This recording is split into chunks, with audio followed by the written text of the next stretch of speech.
Good evening and welcome to Jewish Renaissance. Many of you are old friends, and I hope you all had a good summer. Actually, before I start, can I just ask everyone to keep themselves on mute?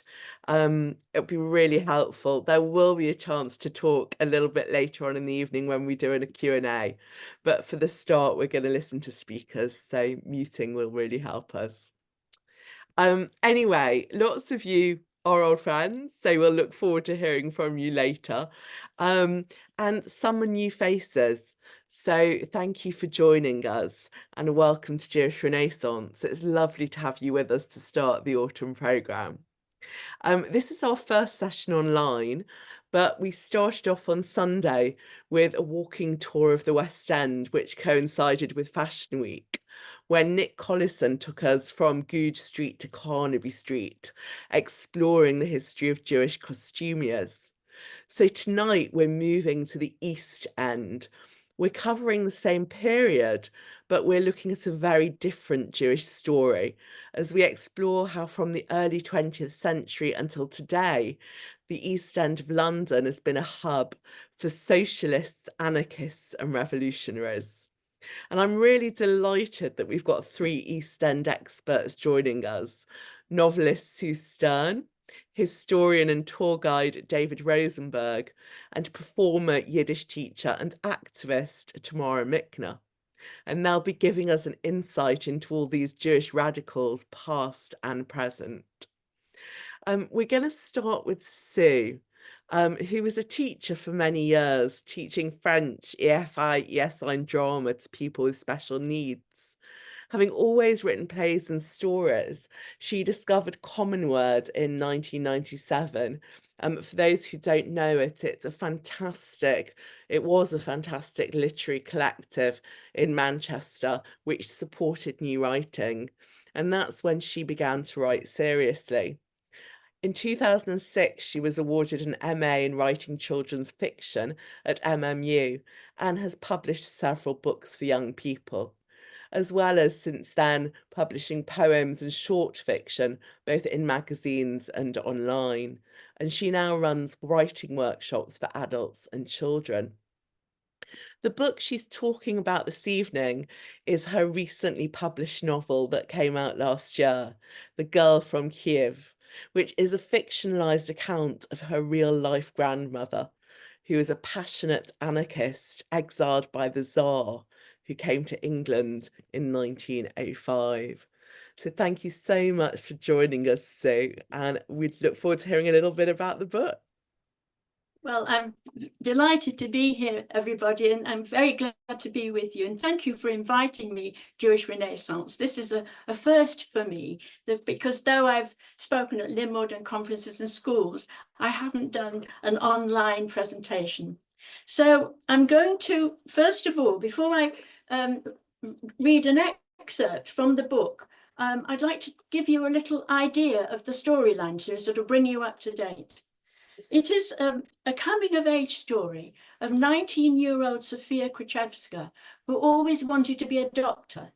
But when she is rejected by Moscow Medical School for being Jewish and a woman, she makes her mind up to go to America to study medicine in America and plans to meet her brother in London and travel to the US together. Crossing the Baltic Sea, she meets two people who will change her life completely. She meets Etty Guttenberg, an Orthodox midwife, whom she assists when a woman gives birth actually on the bare boards of the ship. And then the following day, she meets Dov Feldman, a fascinating, charismatic socialist revolutionary. And they spend the whole of the journey talking about socialism. In fact, he even invites her to go and live with him in the commune in the East End of London, because he said that's where all the passion is. And she's very tempted because she's very attracted by him. But she remembers her purpose of becoming a doctor and she refuses. When she arrives in London, she finds her brother has gone without her and she must find somewhere to live. She stays for a few days in the poor Jews' temporary shelter, and she decides she must find Dov again. He has given her two addresses, the commune in Stepney Green and the anarchist meeting house in Soho. And she goes to find him in Soho. And of course, he's delighted that she's there. And he calls her the girl from Kyiv, our new recruit to the cause. He promises to take her to the Sugarloaf pub, which is where the anarchists meet in the East End, and to introduce her to the great Rudolf Rocker. He said he'll come next Friday evening, but he doesn't turn up. So very courageously, she walks alone and enters the pub and goes to the back room. And there she finds all the East End workers and sweatshop workers and the young people listening to Rudolf Rocker. So I'll now read you an excerpt of the time when she goes into this Sugarloaf pub. She found herself in a long room with people already sitting on benches, talking loudly in every language. She let out a sigh of relief. A tall, heavily built man with thick, fair hair, wearing black-rimmed glasses which glinted occasionally when light pierced the dusty windows, rose from a chair. He must be the famous Rudolf Rocker, she thinks. So Sophia leaned forward, keen to hear every word. Comrades, he began. People fell silent. Comrades, we have important things to discuss this evening, and I need your full attention. You all know that the accursed Aliens Act is going through Parliament as we speak. People groaned, and Sophia frowned, wondering what this could be. But the answer came at once. It will restrict the number of immigrants coming from Eastern Europe and elsewhere. But what is worse, it plays into the hands of the rising hostility of local working people, fanned by the extreme right-wing movement of the British Brothers. In fact, it was instigated by their leader. What can we do to counteract this despicable thing? People called out various answers. Nodding, he carried on. The answer, as ever, is to ally ourselves with our Gentile brothers in the trade unions. But Rudolf, they hate us. Either we're rich, evil Jews dominating the world, or we're dirty, poor Jews contaminating the country, someone shouted. Rocker shook his head. We'll continue to approach local trade unions and endeavor to communicate, tell them our plans to destroy the sweating system to enable all workers to have decent conditions and pay. This has always been our aim, as we have discussed many times, even though the political system is against us. Courage, my friends, we will win through. The British Brothers stand at street corners, terrifying the children, a young woman called out. They think they're winning, but they use hatred to fight their cause. On the other hand, look how we've succeeded in educating the Jewish people. We fight these dreadful conditions as a united force, whereas they try to rouse the local people by blaming foreigners for their poverty. And he goes on talking. Don't be sidetracked by their anger. We must, I insist, must prepare for a strike of every single sweatshop worker. This means you and your fellow workers. The long hours and dreadful conditions will cease. These are men and women, human beings treated worse than the machines over which they work. So proper pay, shorter hours. There were cries of agreement. People banged the floor with their feet. But how do we encourage sweatshop workers? What will move them when they're submerged in their poverty? It's not propaganda, rhetoric, empty slogans, and it's certainly not violence.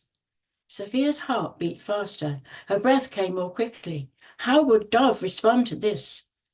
People's lives are not determined, he said, by their membership of a certain class, but by their experience of the society in which they live.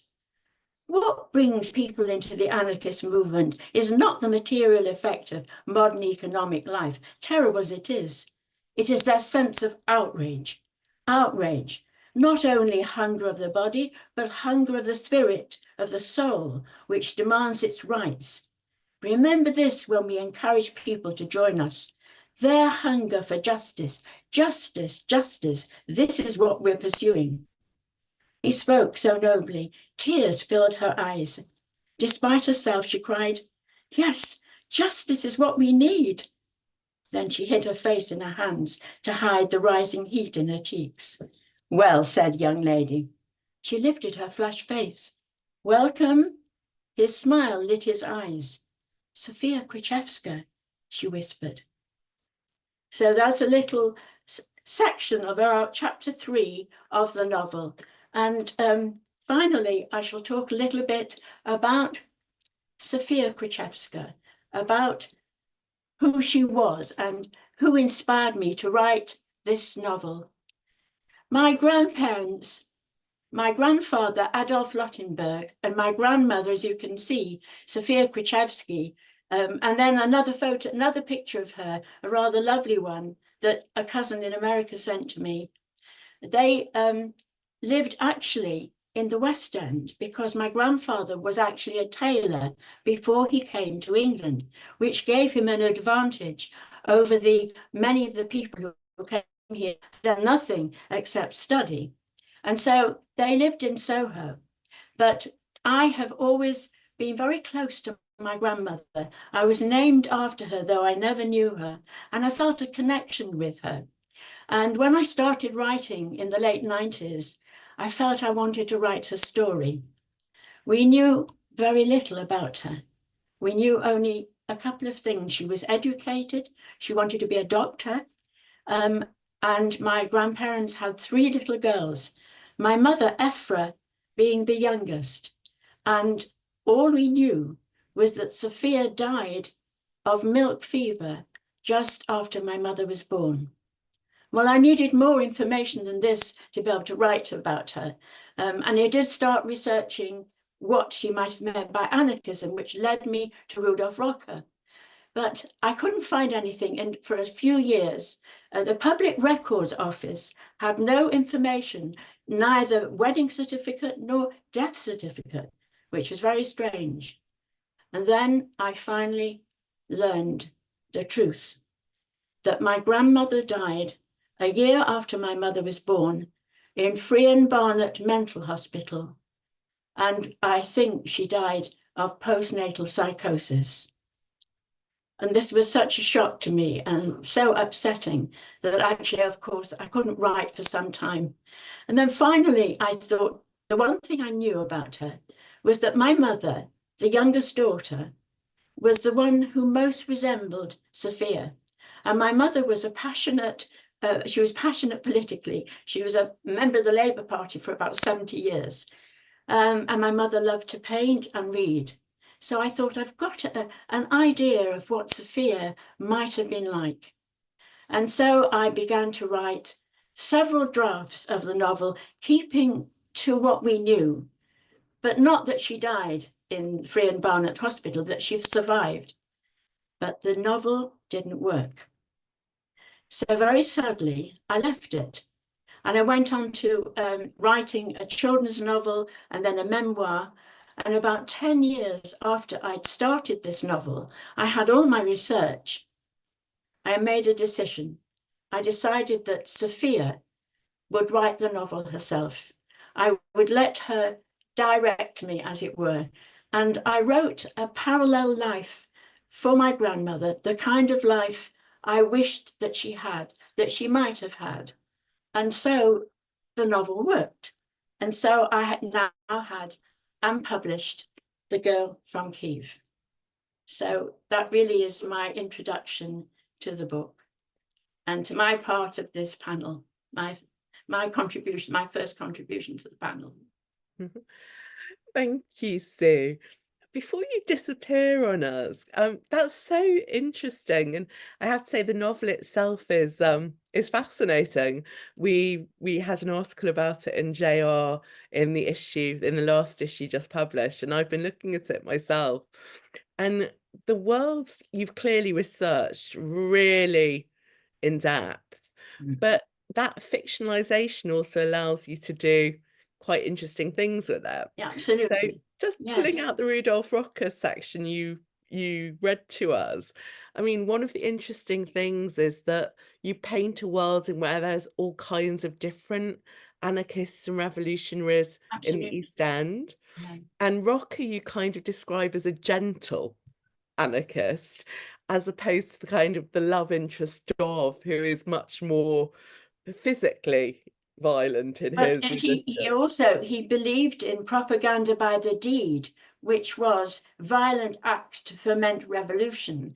And Mm, we will see this further on in the novel.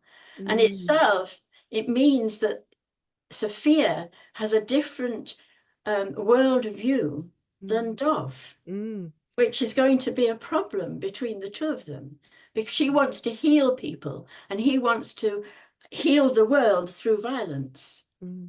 Was that, I mean, it's clearly fictional, but was that also pulled from research about the reality of groups in the East End?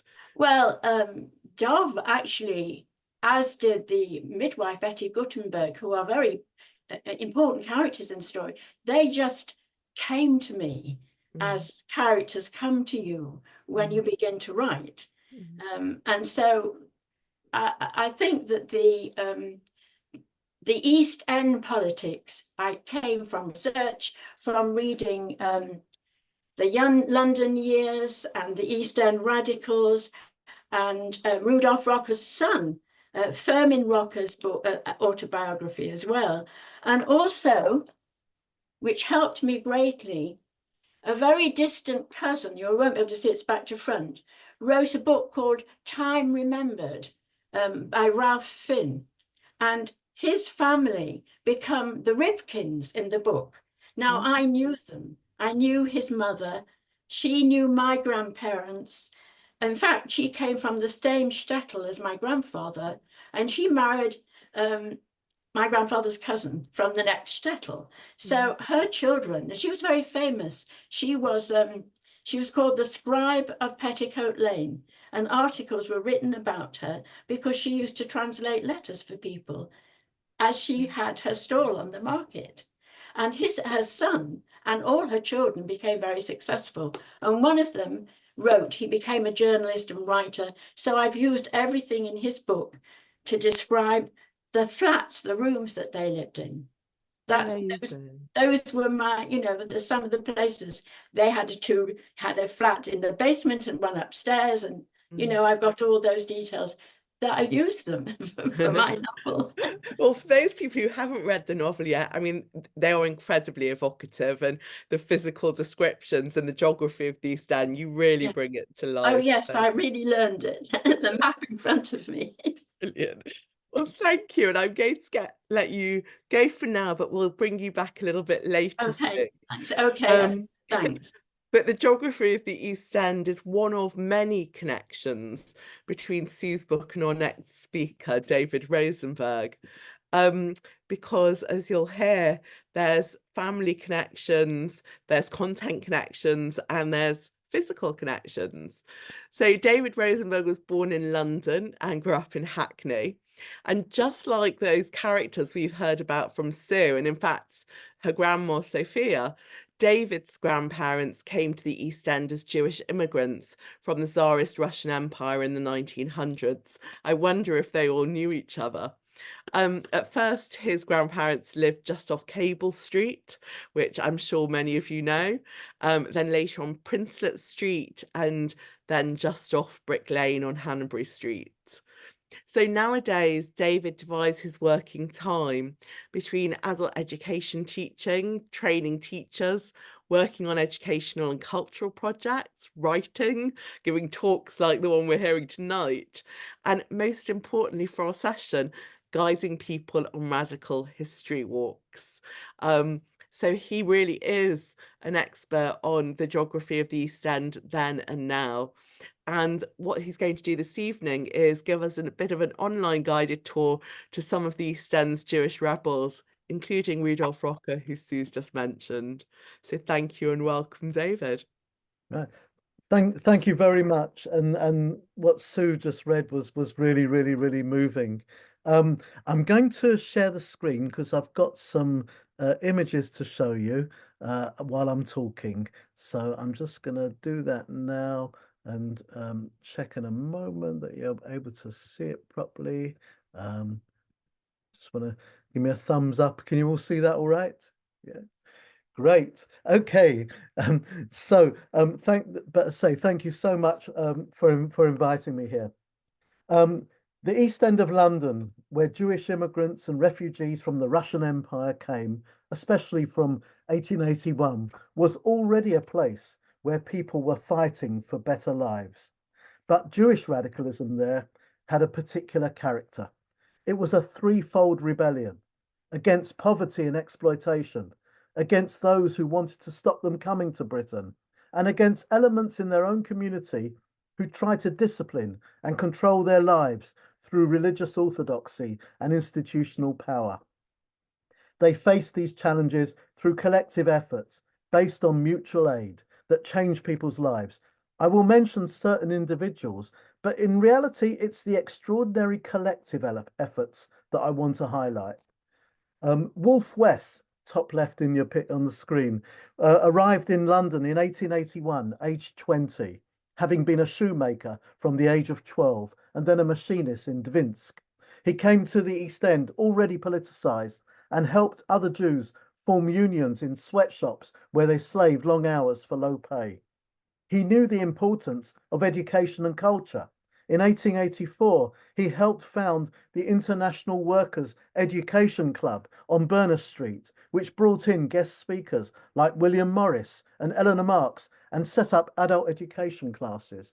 Eleanor Marx, living in the West End, grew up speaking German and English, but learnt Yiddish in order to lecture and teach at the club. In 1885, West was one of the founders of the Arbeiterverein Workers' Friend, a weekly Yiddish newspaper published by anarchists and socialists, which acted like a mirror for the workers, reflecting back to them their daily struggles. It told them that their lives could change. Who would bring about the change? They would, by organizing together, first Whitechapel, then the world. The paper gave a glimpse of what a more beautiful world could look like and feel like. And you can see the paper right in the middle there. And I'm just going to go to the next slide. Unions won some struggles. Unions won some struggles and lost others. But in 1889, 7,500 Schneiders, tailors, went on strike, demanding a 12-hour day with tea breaks too, instead of the 14 to 18-hour day. But here's the remarkable thing. After 4 weeks on strike, with little left in their strike fund, their employers refusing to negotiate, they heard that other strikes were taking place beyond the Jewish community at the same time. A strike by dockers, who were mainly Irish Catholics, had mass support. A delegation of Jewish tailors went to the Dock Strike Committee and brought back the biggest donation they got from anyone in the strike. They could keep the strike going. And within days, the employers negotiated a settlement on the terms the workers fought for. Look at the strike notice on the top left. To tailors and tailoresses. Women were very much part of the struggle too. In December 1889, nearly 3,000 workers, Jews and non-Jews, met in the Great Assembly Hall at Mile End and to form a federation of East London unions to give mutual support when there were strikes going on. They heard speeches that night in Yiddish and English, including one from Ben Tillett of the Dockers Union.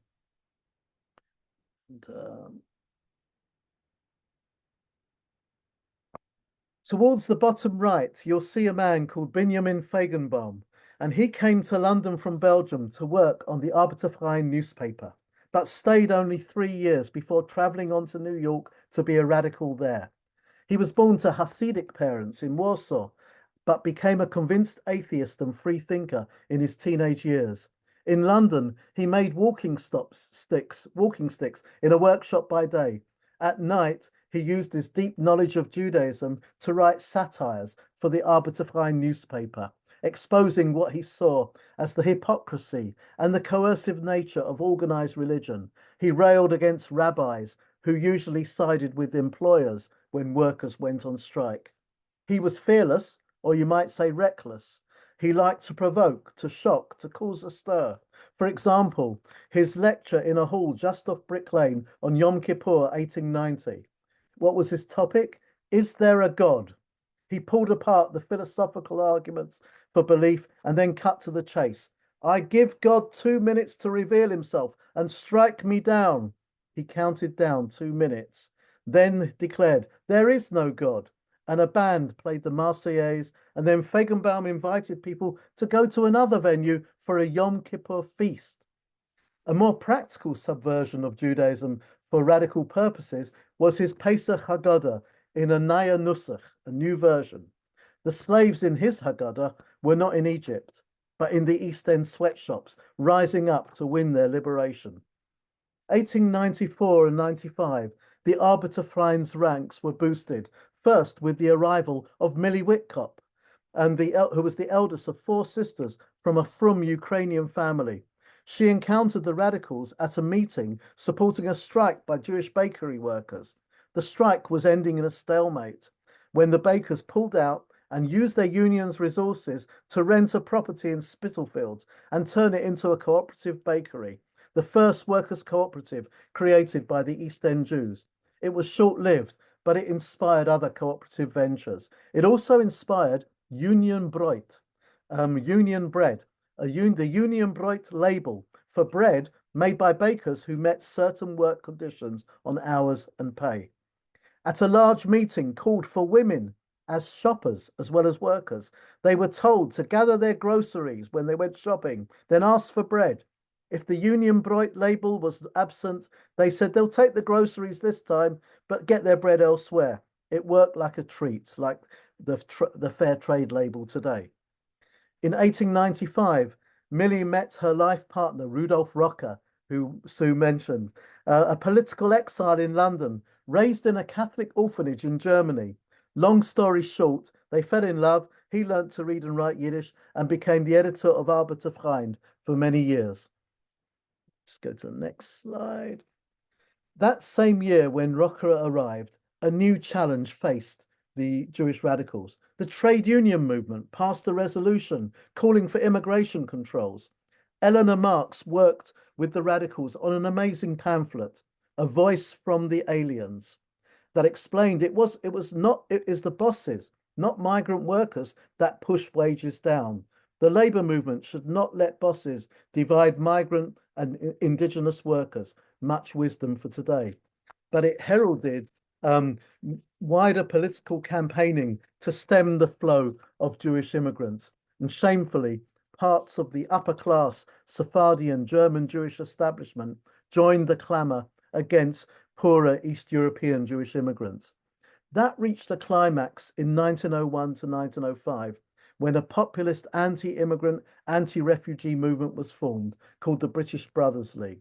The local Tory MP, Major William Evans Gordon, was prominent in it. Socialist and anarchist Jews and non-Jews fought back, creating the Aliens Defence League, which sounds nicer than Tommy Robinson's English Defence League. But the Tory government, led by Lord Balfour, passed the 1905 Aliens Act, Britain's first peacetime immigration law, which dramatically restricted further Jewish immigration. This is my last slide. That did not stop the work of the East End Jewish radicals already here. And I want to finish with 2 brief examples. In 1906, Rudolf Rocker and comrades created the Jubilee Street Club off Whitechapel Road, a larger version of Wes's earlier club that had closed. It had 2 halls for conferences, for concerts and dramas at weekends, several rooms for adult education classes, a cafe where members played chess and draughts and plotted revolution over lemon tea. This hive of activity was closed down by the government during World War I. And then in 1909, a broader left-wing mutual aid friendly society, the Arbeiterring, the Workers' Circle, was created by Bundists and anarchists. Bundists were a Jewish socialist movement that began in Vilna. The Workers' Circle continued until 1984. Its high point was in the 1930s, when it had its own large premises in Ailey Street, Aldgate, and played a key role in the anti-fascist movement when Mosley's British Union of Fascists were menacing the Jews of the East End. The East End Jewish radicals were model rebels.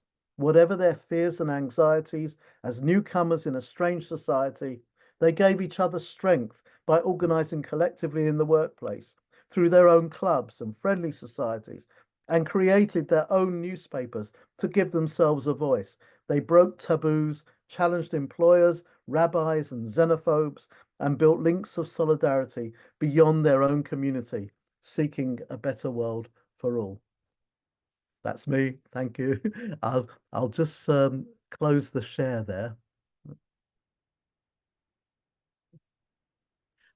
Thank you so much, David. I think a lot of us know about Cable Street, but it's really interesting hearing the kind of world that that came out of and Mm. how organized as activists the community was long, long before then. Yeah, but I think there's a connection because it took a lot of courage to come out on the streets on the day of Yeah, the Battle of Cable Street. And if you think about where that courage came from, it actually came from decades of struggles that people yeah. were involved in. You know, there was traditions of struggle, and they were willing to stand up and fight for their rights and go onto the streets and if necessary, fight with the police or whatever in order to win their rights. Absolutely. And a lot of that is kind of based, isn't it, in their Eastern European origins.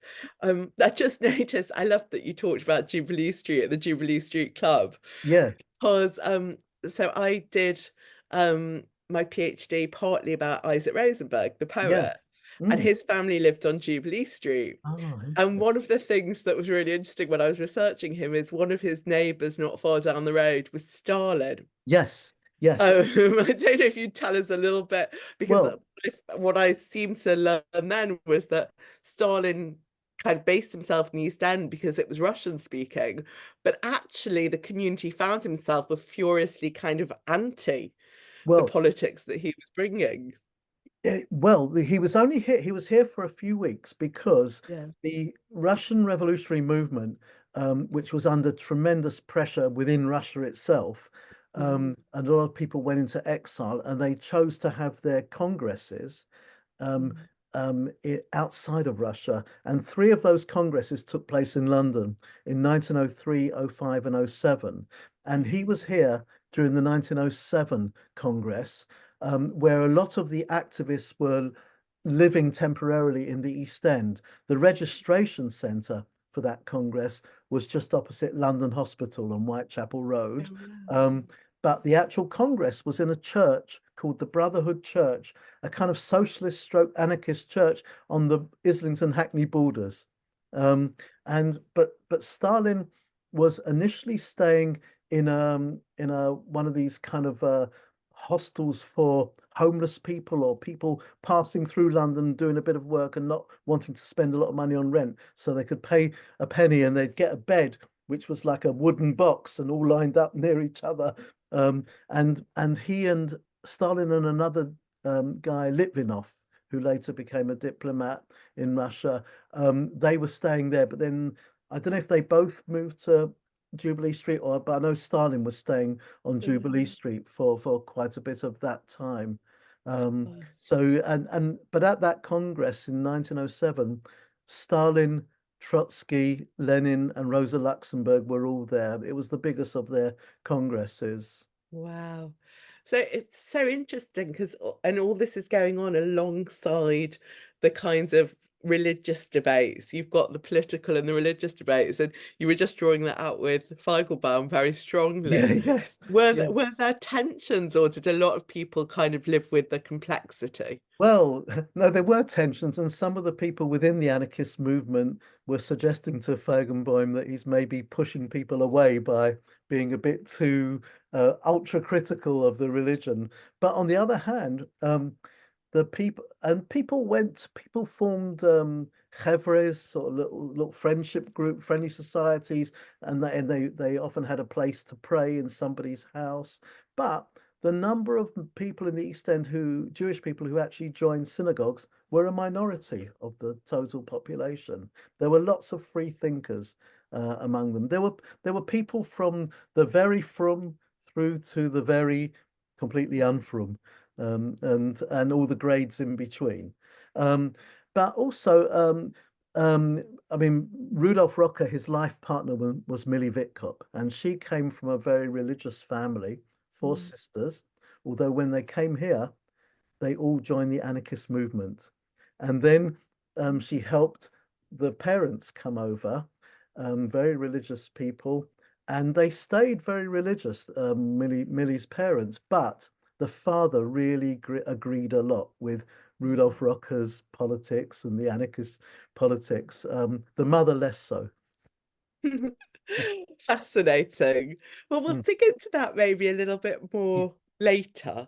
Yeah. And just before I say thank you to David and bring Tamara in, just to say to all of you watching that if you have questions for David or Sue, or indeed for Tamara once you've met her in a few minutes, please do put them into the chat. And I'm asking the questions right now, but in a little while we'll have a chance to bring you on screen and ask your own questions, or I can read them out if you don't want to come on screen. So have a little think about whether there's things you want to know more about, and do please let us know. But before we go to that Q&A, I'm going to bring Tamara in to go from activism then to activism now. So Tamara Micner is joining us from both near and far. She hails originally from Vancouver, but now calls East London her home. She's a climate activist and a Hackney Greens council candidate, as well as a writer, performer, and a Yiddish teacher. She's actually a very, very fine and well-known Yiddishist, and I think she's going to tell us a little bit more about that when I hand over to her in a few minutes. But I just want to give you her bio as a performer because it's incredibly impressive. So Tamara trained in acting at the Central School of Speech and Drama and in long-form improv with Monkey Toast. She's also a writer who completed the Royal Court Theatre Young Writers Programme. Her work's been nominated by the Jessie Richardson Awards, shortlisted by BBC Writers' Room Script Room, and awarded the Lucy Cavendish College Alumni Prize for contribution to the arts. So thank you so much for joining us, Tamara, and I'm really looking forward to hearing a little bit more about what you do in terms of activism now, as well as I know you're kind of very based around exploring Yiddish and the Yiddish history of the East End. Thank you. Yeah. Thank you, Aviva. Thanks everyone for being here, and thank you for having me. It's really kind of rewarding for me to be on this panel because East End radicals are very dear to my heart, and I consider myself kind of indebted to their work and their spirit. And for example, David and I have known each other for several years through activism. We met on a leftist Seder with Julia Bard, who's here as well, an activist and David's partner, on Cable Street, I believe, in Shadwell Town Hall, probably about 10 years ago. So yeah, and I thought maybe I'd say a bit about how I came to Yiddish because it connects to activism actually. And, you know, it may say a little bit about some Jews of my generation, Ashkenazi Jews, and what draws some of us to Yiddish anyway. So yeah, through doing, I suppose, kind of leftist Jewish activism in and around the East End, I started becoming friends with Jews of my age who were interested in Yiddish, who were learning Yiddish. One of them became a Yiddish teacher like me, who were singing in Yiddish, and I started to learn about the history of the Bund, the General Jewish Labor Bund in Eastern Europe and later around the world, and felt really, I suppose, kind of uplifted by learning about the radical Jewish or Ashkenazi Jewish tradition that's connected to Yiddish culture, past and present. I also descend from Yiddish speakers on both sides of my family, and both of my father's parents, Alva Shalom, were native Yiddish speakers from Poland. So I heard bits of Yiddish from them, but decided to learn it to be able to speak with my Baba while she was still alive. And then I mean, yeah, people say sometimes, me fällt rein in Yiddish and me geht nicht voice, like you kind of fall in and you never come back out. So I'm one of those people who really kind of fell in love with Yiddish. And I suppose, you know, I came to it through activism, but I think it's also become part of my activism since I became more embedded in the Yiddish world, in the sense of kind of championing Yiddish, advocating for it, normalizing it as a very alive and full Jewish language that is spoken by about 900,000 Hasidim today. And I don't know how many non-Hasidim, probably more like in the thousands, but there's some estimates that there are 1 million Yiddish speakers today. And it's very much a language that is still evolving and multifaceted. And yeah, it's a real pleasure to be able to teach it now to other people and to start performing and writing in Yiddish as well.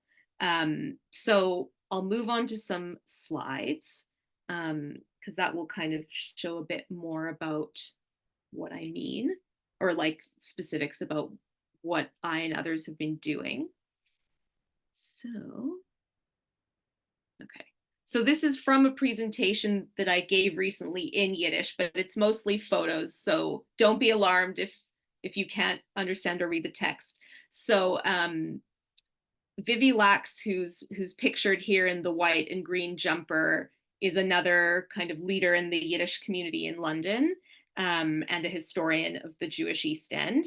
And she and I and some others are building a Yiddish theater troupe here in London, you know, of which we had several in past decades in the East End. So it's something that we're kind of bringing back.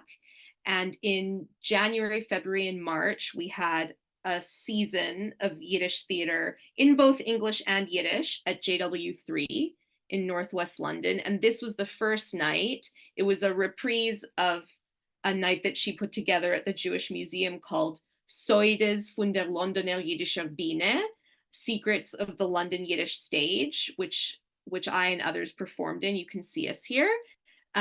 We did a combination of skits and sketches and short plays and songs from the East End, some in Yiddish and some in translation, and it was sold out and it was really fun. This is some photos from a fundraiser I did with Michael Rosen, who's been one of my Yiddish students, who also has fallen in love with the Yiddish language in recent years, happily for me. And in February, we did a 2-language reading of his book, We're Going on a Bear Hunt, which has been translated to Yiddish beautifully by Chaya Bear, Helen Bear, who is a native Yiddish speaker. And so I read it, we kind of went back and forth. I read it in Yiddish, he read it in English, like one line. And that was also very fun. Here's some photos. This is the second Yiddish theater night we did. We did a reading of Mirla Efres, which is known as the Yiddish Queen Lear. It's about a matriarch and the sort of 2 generations of her family below her who become broigus, which is to say that they stop speaking and they have a falling out, and then they eventually come back together. And she's a very charming, funny, difficult, complicated character, and probably one of the best roles written for women in the Yiddish theater tradition from Eastern Europe and the US. It's written by Yankov Gordon. So that was very fun to perform in as well. And off the back of that, we did the first in a series of workshops in Yiddish theater. So this was at JW3. We've had more since then. And this is kind of the beginnings of the troupe that we're founding. We're calling it, so far we've called it Die Londoner Spielers, the London Yiddish Players. And yeah, we've been working with different extracts of plays like the Dybbuk and David Schneider, who's a well-known writer and director, is involved as well. And he translated an extract of his English play about the Jewish state theater in Moscow under Stalin. He translated part of that into Yiddish. We're playing with that. So yeah, it's exciting. And we have a kind of core of enthusiastic people, some of whom are professional performers, some are amateur performers, some speak Yiddish already, and some don't yet, but all are kind of brought together by an interest in Yiddish theater. And then to increase the kind of connections between the three of us who are speaking this evening, I've written a pantomime called Yunkel and the Beanstalk, which we plan to put on in January.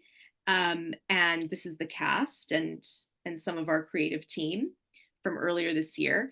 And Millie Witkop inspired one of the characters in the pantomime, whose name is also Millie.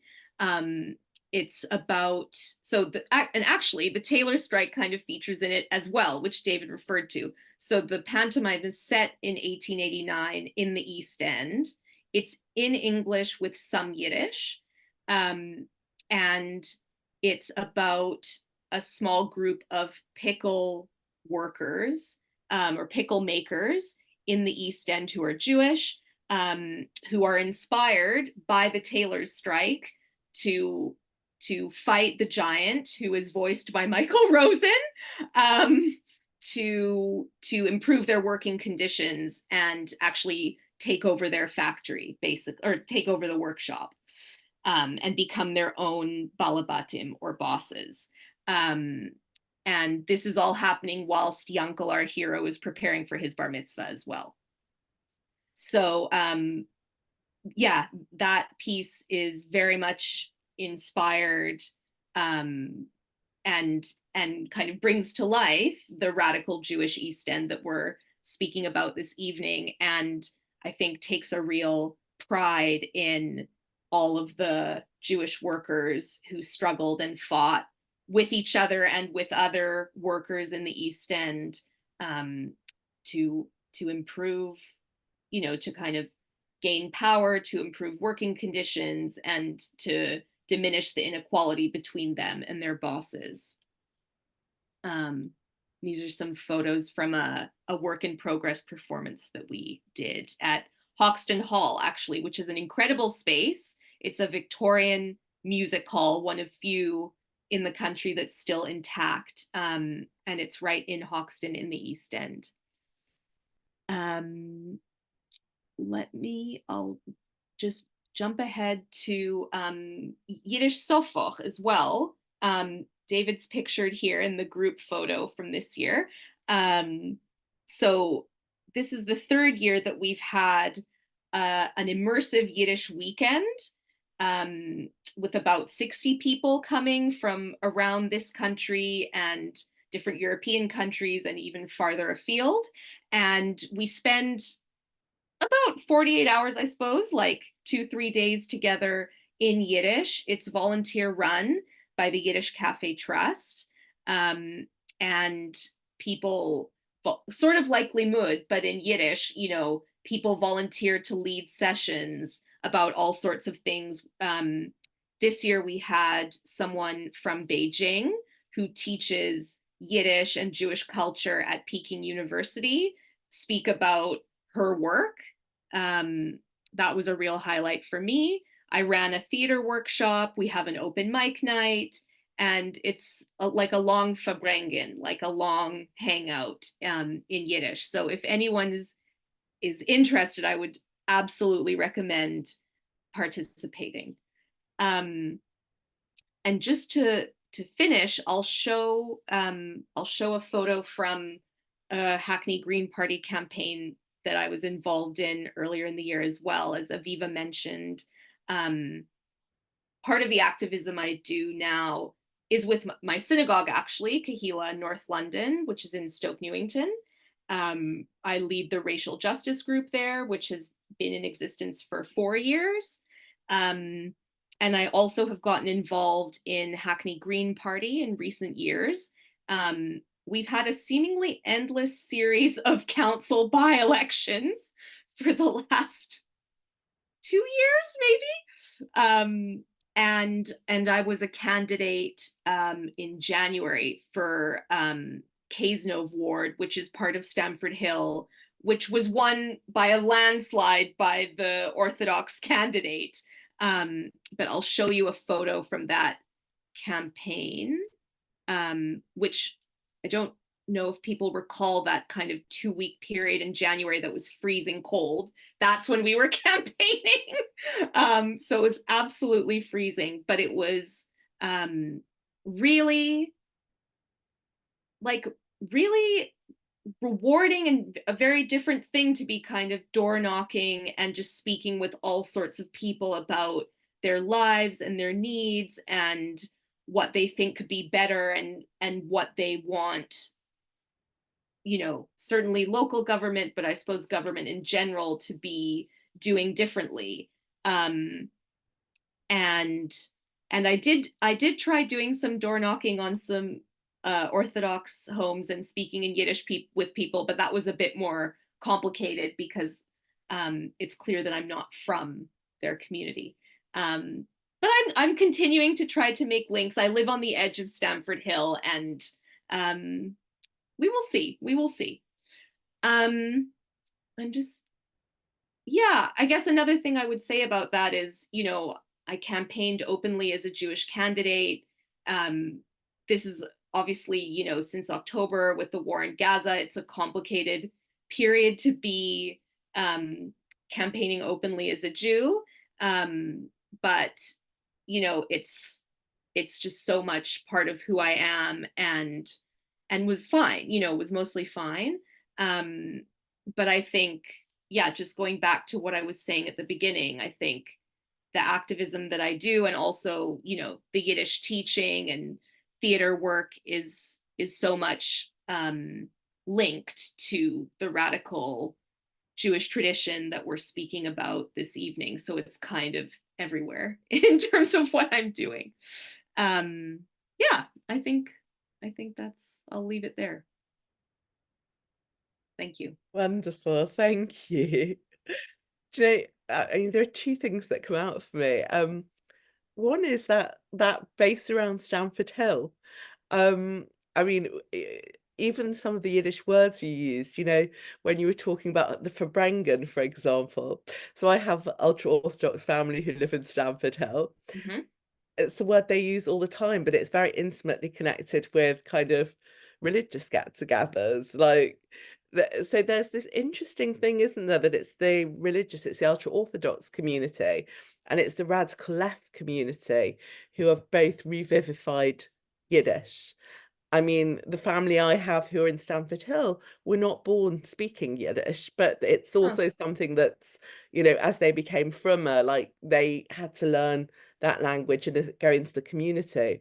Whereas the mainstream, certainly of Anglo Jewry, but also of North American Jewry, the kind of assimilated mainstream, middle of the road and middle class Jews have been very much clinging to the English language. It feels to me like there are questions here about what your relationship is to the centre in terms of reclaiming Yiddish, and also questions of class. I don't know if you want to talk about that at all before we bring the others in.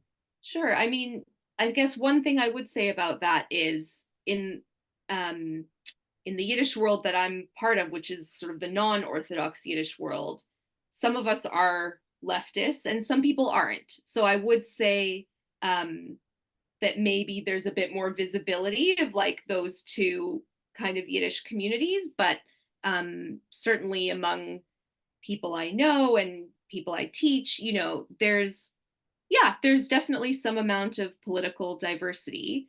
And I think you're right that it is a kind of alternative thing. It's not a mainstream Jewish language today in the way that modern Hebrew is. I think that's also the same for Ladino and Judeo-Arabic, even more so. And so I think maybe for some people that is a draw, or it's certainly present. But yeah, I think you're right about class, the connection between class and Yiddish as well, because I think, just thinking of my father's parents, I'm not sure how much assimilation was really an option for them. I think they experienced some class mobility, and they assimilated to an extent, but I think, for some people who learn Yiddish or speak Yiddish, they're not necessarily consciously de-assimilating or unassimilating, but I think maybe for some people, and maybe myself included, it is a bit that, and I think one of the pressures that we've experienced as Jews is to assimilate and become respectable, and a kind, you can use the term model minority, I suppose, for Jews. And we pay a price for that, and some of that is becoming disconnected to some extent from our languages, our history, our culture. And it's been quite important for me to reconnect with that and remain connected. So interesting. Thank you. I'm Thank going you. to bring the others on screen as well, and we'll continue this conversation, because I think that question of connection is a really important one, because it's connection to past and present, isn't it? I mean, for all of you, and David and Sue maybe come in, you've been looking at, writing about, teaching about the past, but in many ways, certainly reading Sue's book, knowing David's work quite well as I do, it's also about ways about thinking about the present. So I don't know if you'd like to maybe talk about that a little bit, and then we'll just do 10 minutes more and bring in some questions from the audience. So David, do you want to start us off? Yeah. Couple of things I wanted to say about that. So my grandparents on both sides of the family came from Poland and Ukraine, and as well as, and I grew up. My father's family lived in the equivalent of the East End, but in Toronto. That's where his family landed. My mum's family landed here and ended up here. So and they're the grandparents I knew. I never knew my grandparents on my father's side. His mum died when he was young, and his father died in Canada the year I was born in London. But although my dad grew up, when he grew up, he read Yiddish newspapers at home when he was young. But my connections with Yiddish, I mean, I grew up hearing words in the middle of sentences. I made a list of them once. There's more than 100 words and little phrases but that I grew up with when I was young, and later I started to try and learn it more systematically. But also I'm very interested in the history, the international history, and particularly Polish history. And I've spent a lot of time in Poland in the last few years, in Warsaw and Krakow. We've got good friends in Warsaw some of them who are activists today, on anti-racist things, anti-fascist things, women's rights, and some of them are Jewish and some are not Jewish. And there's and getting access to some of that history, it really helps if you know Yiddish. So it's got a very practical purpose, as well as it being just the most wonderful expressive language. But I just want to say briefly something about the loss of Yiddish earlier in the century in London, because some of that was assimilatory pressures from the state, but also it was from within, because the JFS school, the Jewish Free School, which was set up in 1822 in Bell Lane in the East End, it had the same head teacher from the 1840s to the 1890s, and he was very concerned to make it give the kids a very practical education to help them get into the workplace. It was very gendered. The girls were doing a lot of dressmaking and needlework. The boys were doing carpentry and things like that. There was a bit more stress on academic subjects for the boys, but he wanted them to lose everything that was culturally distinctive about themselves, to be as much like the host society as possible. He thought that's the way they would face less discrimination. Mm. But when the East European Jews came, he used to not just tell them off, but beat them for speaking Yiddish to each other in the school, and told them they must stop thinking, speaking, and dreaming in Yiddish. How do you stop dreaming in Yiddish? I still have Yiddish dreams, and I bet Tamara does as well. Only problem is I'm more fluent in my dreams than I am outside of my dreams. Gosh, fascinating. Just coming quickly on that with a question from the audience to you both before I go back to Sue. But Ross Jones has asked if you speak Polish Yiddish. And I just heard David talk about Poland because she speaks Litvak or Russian Yiddish, and so she finds Polish Yiddish difficult. And I mean, I know from my grandma who spoke Polish Yiddish, but another grandparent who actually died before I was born has spoke Russian Yiddish. And actually, there was a lot of, between the two of them, there was a lot of tension and kind of not understanding, misunderstanding of dialects as well as kind of culture. So, what about you, David and Tamara? What dialects do you speak? Yeah, well, I mean, it's my family background is a sort of Polish and Ukrainian Yiddish, although I think there may be some other maybe Bessarabian influences, because I say challah. My wife Julia says challah. She's a Litvak from his family from Belarus. I say Shabbos. She was more like say Shabbos. You know. So but there's a Yiddish institute that was set up in Vilna and then moved to America, because of everything that was happening in And Europe. to Buenos Aires as well. Oh, in Buenos Aires, yes, Yeah. yeah. But they set up a standardized Yiddish because the Yiddish was spoken throughout the Pale of Settlement, which was 800 miles north to south, 800 miles east to west. And if you can, and just think of the differences in English between London and Newcastle, the way people speak English. So obviously there were going to be many dialects, but there was an attempt to standardize Yiddish. So what's taught if you're learning Yiddish in classes, it tends to be what's called a standard Yiddish, which is closer to the Litvak, the Lithuanian and Latvian pronunciation, but incorporates quite a lot of the Polish Yiddish grammar. Tamara, you may know more about this. Yeah, I mean, yeah. So the institute that David's talking about is YIVO, which is also a major archive of Ashkenazi Jewish history and culture. Yeah, so I mean, most of the Yiddish speakers today are Hasidim, the vast majority. They speak a variety of dialects, including Litvish Yiddish, like Lithuanian and Polish and Hungarian and Ukrainian and so on.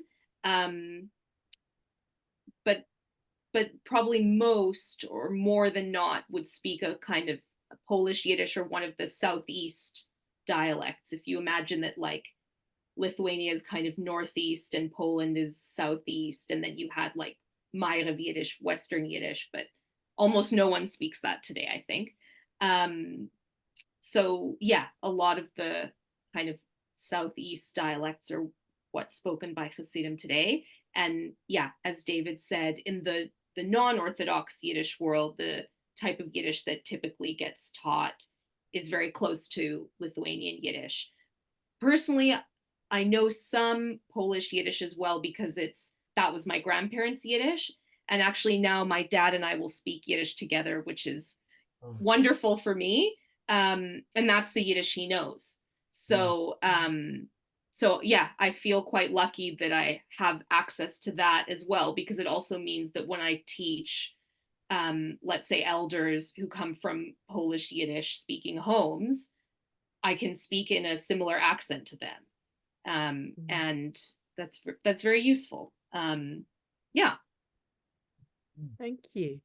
So I'm going to go a little bit from language to place, because we were talking about Poland, but we were also talking about Ukraine. And obviously, Sue, like your novel being The Girl from Kyiv, and that being the title, and published in 2023 as Russia invades Ukraine. It's a very, very interesting thing, and especially for a political novel. To what extent, as you were writing about her experiences, were you thinking about the present as well as the past, and how did it feel like publishing this in the middle of the war in the Ukraine? Oh, you need to unmute yourself. Okay, sorry. It began with the research. It was the Russian researchers I found who, first of all, told me that Khrushchevsky is a name from a small village near Kyiv, which is on the border. Anybody with the name Khrushchevsky comes from that area. And then I found a young Russian woman in the far north who was researching medical people, all in the north, which is where my grandparents came from. No, my grandmother came from there, and I couldn't understand why my grandmother came from Archangel, and why would Jews be in? There were 100 Jews in Archangel in the year 1900. And this researcher told me that Archangel would be the cheapest journey to go to Europe, but also they probably fled Kiev partly because of the pogroms. And so I built up this image of my grandmother, or rather the story of Sophia, coming from Kyiv, and her father being forced out of his pharmacy through lies, and also because of the pogroms, the Kishinev pogroms. So I began with this idea of, I knew that she was called Sophia Khrushchevsky, and then I realized that she must have come from Ukraine. So this is where the Kiev came from. And of course, this was a reflection. The pogroms, in a way, reflected somewhat reversely what was happening in Ukraine last year and the year before. So this sort of brought in a contemporary thing. But I just wanted to say something about the Yiddish, or rather losing Yiddish, because my grandmother died after the third little girl was born, and my grandfather was an anarchist or Menshevist. He actually was outside the Jewish organizations which could help him. He was against them. And so he had to find somebody to look after these children. And I found out that he went to something called the Women's Socialist Group, which actually D.H. Lawrence mentions in The Rainbow, that his mother belonged to, and is it one of the characters talked about. And my mother and her sisters were fostered by Christian women and brought up as Christians. And when they were 12, one of the foster mothers wanted them to be confirmed, which my grandfather refused. But of course, the Yiddish was lost in my mother's family, because though my grandfather spoke Yiddish, and with his cousins whom I have in the story in the East End, my mother didn't learn it. So, and of course, and I also knew that in Manchester, the Manchester schools, the children had to change their names from their Yiddish names or Jewish names to English names. And they weren't allowed to speak Yiddish in school also, because they had to be little Englishmen and do everything to become anglicized in every way. And of course, the upper class Jews were very happy for everybody to become anglicized. So this was, to me, that's how I understood how Yiddish fell by the wayside in the sort of the second generation. But I just sort of wanted to mention that little bit. It's really interesting. And actually, you've brought out a whole other dimension with that mention of the Women's Socialist group. In fact, there are two things. And I'm going to end with this because I know we're coming to a close, but I will just say, David, there is a question in a chat for you that's a very technical question about the geography of Yeah. the arbitering. So if you wouldn't Yes, mind yes. answering that in the Yeah, chat, yeah, yeah. No, I then can. I'll just kind of take that Oh, forward for the last conversation thing, because so mm, there's two elements to what you made me think of, Sue. One right. is that connection between the East End radicals, the immigrant radicals, and the women's movement, and particularly the suffragettes. Yes. So the fact that, for example, Israel Zangwill, who people might know of, who wrote Children of the Ghetto, he was married to a non-Jewish woman who was a suffragette, and he ended up becoming a big supporter of the Pankhursts and an advocate for the suffragette movement. And he wasn't the only one. Eleanor Marx and Amy Levy, for example, Amy Levy, the writer of Reuben Sachs, they were known activists for women's rights and women to get the vote. So on the one hand, there's this assimilation, isn't there, in the East End that actually comes through the radical politics, because that's where Jews and non-Jews are mixing. Mm, But the other element of it is, I guess, that brings kind of a light for women who are there. I mean, we did a session a few months ago with Vivi Lax, actually, where we were talking about one of the kind of less known Yiddish women writers. Um, and it's the male writers who had the big reputations and the big careers, and yet there were many fantastic women writers in Yiddish who kind of didn't disappear, but they just weren't given the same credit or publicity that the men were. So is there a thing about like women kind of in the Jewish community feeling marginalized, whereas the activism was in the non-Jewish community? Or is that a very oversimplistic perception of the East End? I mean, I don't know, Tamara, would you like to maybe take that, or Not sure I can answer that question. David, David? I, I can comment on something. I mean, interestingly enough, the suffragette movement, which was a very strong movement in the East End, but it was stronger about 2 to 3 miles east of Aldgate, um, and there were very few women in the East End who were very active in the suffragette movement. But there was also some of them were kind of cynical about it, but not necessarily, in some ways a little bit unfairly, because the East London suffragettes were a very radical part of the movement who were at odds to some extent with the West End suffragettes, who were saying votes for women, but the full sentence is votes for women on the same basis as men. And at that point, 60% of men had the vote on a property basis, starting from the top. And so the East London suffragettes used to say about the West End, that's not votes for women, that's votes for ladies. And so, yeah. So the suffragette movement wasn't necessarily going to immediately help working class women in the same way as it would middle class women, but also Millie Whitcomb. She had three sisters, one of whom, Rose, made a comment about how will we benefit if instead of electing our master to rule over us, we have our master's wife ruling over us. And she was very conscious of class. And even if after women got the vote, it doesn't necessarily make their lives much better, unless there's changes for the working class. But Mm, there was also a very specific reason why, for the women around Whitechapel, Aldgate, their most important struggles were the workplace struggles. That was how their lives would get better, because a lot of them were living in homes where they had sublet somebody had sublet part of a home or part of a room. And I've looked at the electoral register for the house that my grandmother was growing up in, and there were 8 families in one house, and there were about 40 to 50 people in that house, of whom, something like 20 of them would have been eligible age-wise for the vote. There were 3 people on the electoral register because there was lots of subletting. So even if when women got the vote, they wouldn't have been able to use that vote Mm. immediately. Yeah, and also if they weren't naturalized, and a lot of them were putting off naturalization Yeah. because it's expensive.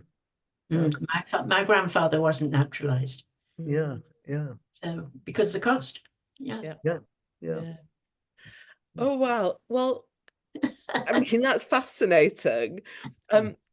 Thank you. And what I'm going to do in a second is bring Emma Brand, who is the producer of tonight's event, on to do a proper thank you to you all. But before we do that, I just wanted to say, I mean, Tamara has been fantastic. And if you want to learn Yiddish, she is the person to study with. And please do read Sue's novel. But I also know that if you want a taste of David's walking tour and you've got an insight tonight into quite how much he knows, there's like a depth and a breadth of knowledge there about the East End that is phenomenal. You can get it a week on Sunday. So I don't know if David, if you just before I bring Emma on, want to tell us a tiny bit about the walking tour you'll be doing for Yeah. our JR group. So the walking tour it's called the Radical Jewish East End, and I've touched on some of these things, but it's mainly from the 1870s through to the First World War. Um, and you mentioned Isaac Rosenberg. I'll have something to say about him and what were called the Whitechapel Boys, who weren't all boys actually, because they were artists and writers who used to meet in Whitechapel Library, and one of them was called Clara Winston, Yeah. well, Clara Bernberg, who became She was a Clara. very good artist, Yeah, yeah, actually. yeah. And I'll be talking about different kinds of challenges that people faced in their lives and how they went about sort of trying to deal with those challenges. So it will be an expanded version on what I was able to do here for about 10 minutes, but we'll have a couple of hours and you'll and there's something special about being in the exact street where a major speech was made or a riot happened or something, something significant really happened. And you can sort of breathe it in and feel that connection with it. And I'll organize good weather. Because there is no God, but there is a David Rosenberg, right? Thank you Um, so much. Emma's put the link for booking in the chat, and I know she'll email the recording of tonight to everyone who booked, and we'll also put that information in Tamara's website and information about Sue's novel into that email as well. Thank you very much. Thank you. Emma. Thank you. So yeah, this is the proper thank you. So thank you so much to all three of you for being with us today and sharing all of your different experience and knowledge and skills with us. And it was just really fascinating to see the areas of overlap between the three of you. Yeah, thank you for a really fascinating and warm discussion. And I hope that it's inspired some of you watching to join us for the walking tour. I'll be there in person, so you'll see I have a body as well as a face on a screen, as will David, of course. So yeah, hope there are still a few spots left on the tour, so hope to see you there in person. And also in person, we have 2 theatre trips which are currently on sale. So the first is at the end of October. We have What We Talk About When We Talk About Anne Frank, which is an adaptation of a Nathan Englander novel, and it's directed by Patrick Marber. We have secured a post-show talk with one of its stars, which is Josh Molina from The West Wing. So that should be, yeah, a really exciting evening. And we have subsidized tickets for under 35. So I will, in a second, put the link in the chat to that.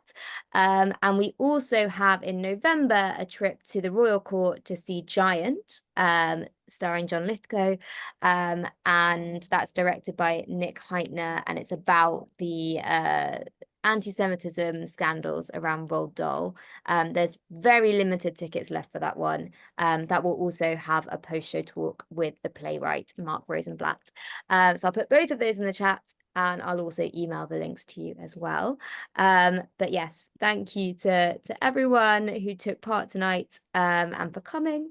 We hope to see you at future events. Thank you. Thank you. Thank Goodbye, you. everybody. Thank you for having us. Thank you. Oh, pleasure. And you can see there's lots of thank you messages in the chat, but if people do want to unmute now and then show their appreciation in the usual way, that this is the time to do it. So thank you so much to Tamara, to Sue, and to David. Thank you. Yeah. You're welcome. Fantastic. Thank you. Thank you. And I've answered that question in the chat about the Ailey Street. I saw. Thank you so much. Have a good evening, everyone. Thank you.